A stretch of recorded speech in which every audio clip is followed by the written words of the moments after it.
fifaliana no itsidina ny tokantranonao zay manaraka zao afatra avy amin'ny tenin'Andriamanitra izao.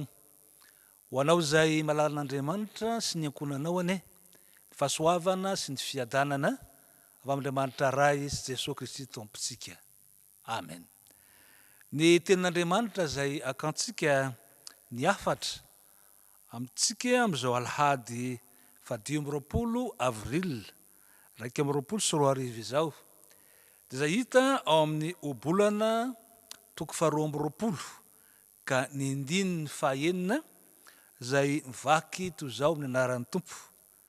Zaro amin'izay lalana tokony halehany zaza, ka na rehefa antitra azy izy dia tsy hiala amin'izany.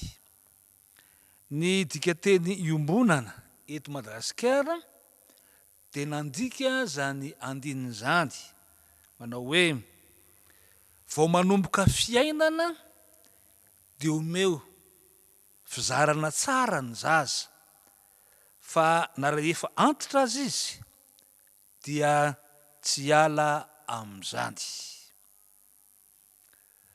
Ny mpandinika ny soratra masina dia milaza fa Davida dia nanoratra salamo maro, fa Solomona zanany kosa dia nanao ohabolana betsaka. Ary ambara fa ao anatin'izay antsoina hoe ohabolana samihafa nataon'i Solomona ny misy ny soratra masina raisitsika eto.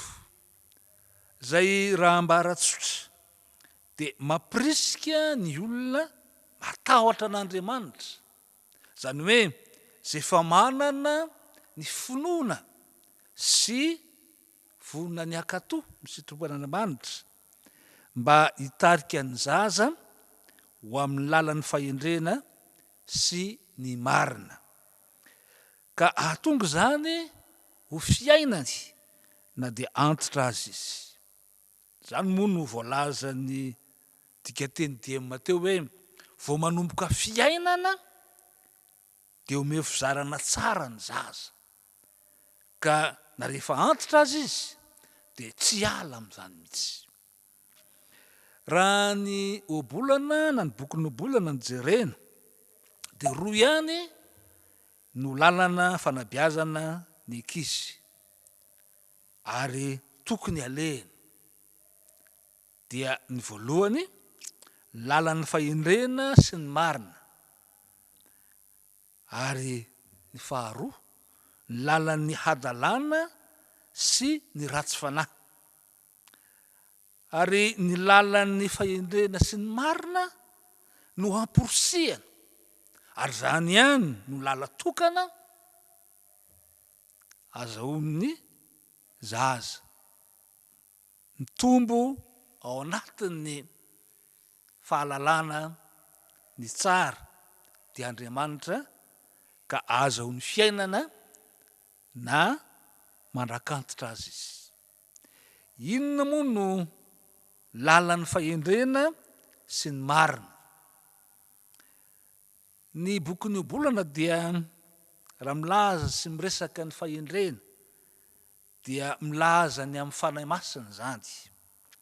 Ny fanahy masina zay ambara hoe fanahin'ny fahendrena, fanahin'ny fahendrena zay mitondra amin'ny fahaizana mamantatra, manavaka ary mahita mielona mahatsinjo ny mahatsara ny zavatra anankiray hatao na maharatsy izany zavatra hatao zany, zay ambara hoe fananana ny fanahiny fahafahana manavaka, esprit de discernement raha amin'ny teny vahiny. Asan'ny fanahy masina no mitarika ny olona amin'izany fahendrena zany.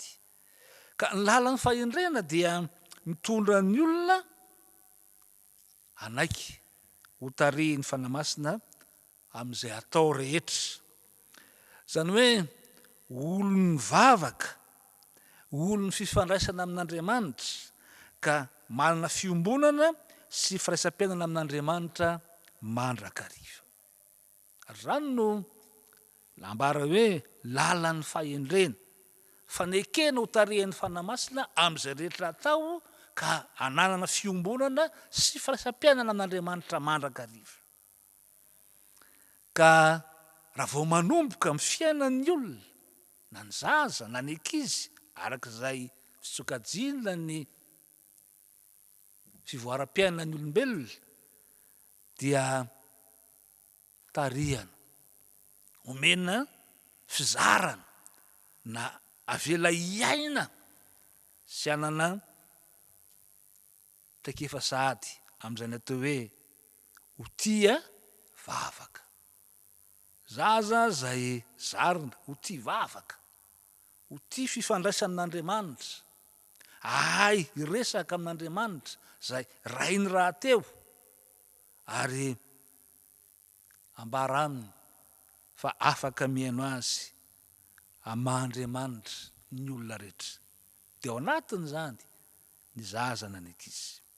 Ho zaza tia fiangonana, zany hoe tia miangona, fiombonan'ny MINO ary mampifandray sahady azy ao anatin'ny mpiara-belamina zany, famezana azy fahazarana ho tia vavaka, ho tia miangona izany. Ny mpianatry ny tompo dia tsy nanana zany fisainana zany fa raha nisy zaza nanaraka an' Jesosy dia norarady, satria tahaka ny fihevitry ny olon-dehibe sasany ihany koa zay mihevitra fa tsy misy ilan'ny zaza, tsy misy zay fahatakarany zaza ny amin'izany fivavahana, ny amin'izany famonjena, ny amin'izany fiainana amin'Andriamanitra izany. Ary dia toy ny manelingelina ny zaza. Tsia vao manomboka fiainana ny zaza ho ny fahendrena na ny asan'ny fanamasina ambaran'ny Ohabolana eto, dia omeo azy ny fizarana ana fiombonam-piainana amin'ilay rainy dia Andriamanitra izany. Rano no mahasarobidy mazava-tsoa ny fisian'ny sekoly Alahady eo anivon'ny fiangonana, satria ny sekoly Alahady dia sehatra iray zay ahafahan'ny zaza miaina sahady sy mizatra sahady mahazanak'Andriamanitra azy, ka itombony amin'ny finoana n'Andriamanitra fiainana dia ao amin'i Jesosy Kristy zay velona izany. Ny lalan'ny fahendrena zay nambara zay, fa ambara koa fa ny lalan'ny marina, fahendrena sy ny marina no amporisihana ny zay efa mahalala sy matahotra an'Andriamanitra mba hitarika ny zaza ho amin'izany. Ka ny marina dia zay maizy azy an'Andriamanitra zany. Ary nilazana an'i Jesosy Kristy lay marina araky ny Jaona voalohany toko 2 ny 2 zany. Ka Jesosy Kristy lay marina ka tonga fahamarinan'Andriamanitra. Zany no hitarehana ny zaza. Ny lalan'ny marina ary dia fanekenan'i Jesosy Kristy ho tompo sy mpanavitra araky ny epistily voalohany araky Jaona toko 2 ny 2 zay milaza ny hoe izy Jesosy Kristy no avitra noho ny fahotantsika, ary tsy noho ny antsika ihany fa noho ny an'izao tontolo izao. Ka ny fandehanana amin'ny lalan'ny marina dia fanekenan'i Jesosy ho tompo ary ho lay mpanavitra, lay nisolo eloko antsika teo amin'ny hazo fijaliana ka tonga mpamonjy antsika. Ary tsy antsika ihany zay mino azy fa ho an'izao tontolo izao mihitsy, araky ny teny zay nambaran'i Jaona hoe toy izao nitiavan'Andriamanitra izao tontolo izao, nomeny ny zanan'ilay tokana mba tsy ho very zay rehetra mino azy fa hanana fiainana mandrakizay. koa tsy sanatria ryhavana tsy fanajana zay lazaina hoe zoan'ny ankizy anana safidy amin'izay ho finoany rehefa lehibe izy ny fitarihana azy ho amin'ny finoana an Jesosy Kristy na ny finoana kristianina fa fanomezana azy sahady ny fiainana dia ny vao manomboka fiainana izy araka ny dikateny ombonana teo ka zany fiainana raisy ny vao manomboka izany amin'ny fahazazany ao anatin'izay fitombony dia istrady mandrakantitra izany rano no lazay ny boky ny Ohabolana eto hoe Zaro amin'ny lalana izay tokony halehany zaza fa na rehefa antitra azy izy dia tsy hiala amin'izany. Ry havana malala samy miaiky ary samy manaiky ny maro ankehitriny fa sarotra ny fampianarana sy ny fanabeazana ny ankizy mba ananany izy ireny fiainana feno fiadanana amin'ny lafiny rehetra amin'ny maha-olona azy rahatr'izay ary atonga azy ireny olom-pirenena vanona hampisy fiarahamonina ahitana fahasambarana. Eto anefa dia mazava ny tarihan'ny ten'Andriamanitra antsika dia lalatokana ihany dia ny fanomezana fizarana azy ireny ho amin'ny lalan'ny fahendrena sy ny fahamarinana, ny lalan'ny fahendrena sy ny fahamarinana.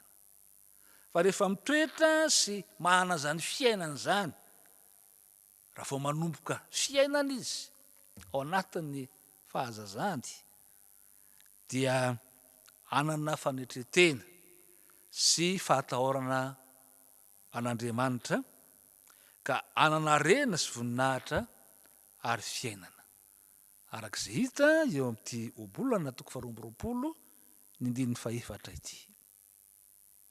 Fa ny fotoana zay irahan'ny ankizy miaraka amin'ny ray aman-dreny vanim-potoana iainantsika satria ao anatin'ny fisian'ny valanaretina tsy ahafahan'izy ireo mianatra na mandeha an-tsekoly ka mijanona ao an-trano ary matetika zany fijanonana ao an-trano izany dia tsy hitan'ny ray aman-dreny inona no atao an'ny zaza ary tsy hitany zaza inona no tombony amin'izany na dia misy fatiantoka tokoa zany amin'ny lafiny fampianarana dia ao koa raisika koa ho amin'ny lafiny izay ahafahantsika manatanteraka misy kokoa sy bebe kokoa ny fifandraisana amin'ireny ankizy ireny ka anome azy fizarana tsara mifanaraka amin'ny fahendrena ary hitarika azy ho amin'ny fizarana tsara ho tia fahamarinana ka eo anatrehany fahendrena dia na ny fizarana azy mba anaiky sy hakatoho ny toromarika omena azy ao anatin'ny fitandrovana ny fahasalamana dia efa zahatra sarobidy izay vao maika moa ampiainantsika azy ny fiainana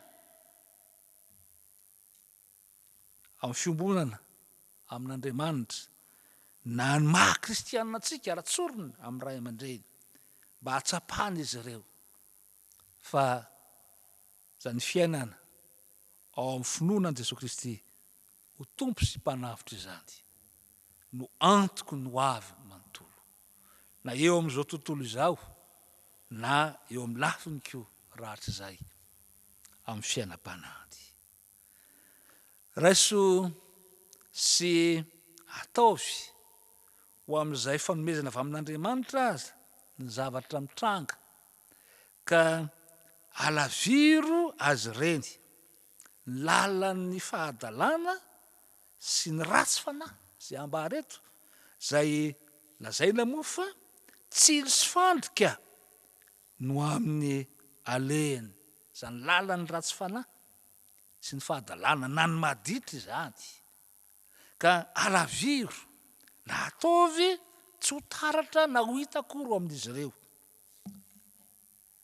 ny fiainany zany lalana izany mba hierovany na hierovana ny fiainany dia omeo azy ny fahafahana mahay ny fitena sady ka tsy hanara-poa amin'ny fahafinaretana tsy mahazo ka ho antsika ray aman-dreny ny tenin'Andriamanitra zay manafatra antsika ary dia mametorohevitra antsika malalaka mba hampiadana sy hanananjana antsika fiainana tiana ankehitriny ary ao anatin'ny mahaolona azy zaro amin'izany lalana tokony alehany zaza ka na dia antitra na lehibe azy izy dia hijanona amin'izany ka ny fanekena hanana ny fahendrena fitarihany fanahy masina amin'izay rehetra atao ny fahamarinana sy fiainana ny marina